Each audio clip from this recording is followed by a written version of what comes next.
ডাঁটার শাক ভাজি করব।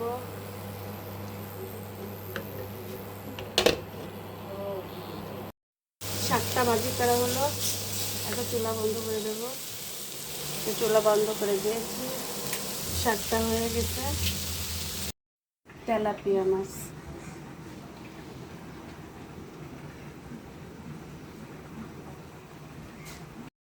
এই যে আমার মাছ তরকারি মরিচ ছাড়া।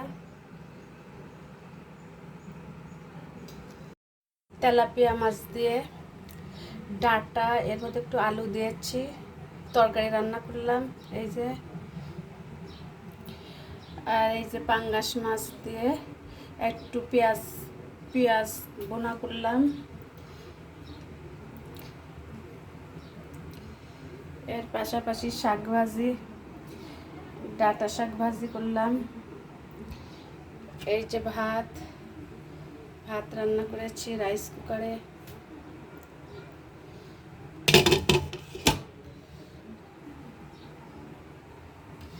সবাই ভালো থাকবেন, আল্লাহ হাফেজ।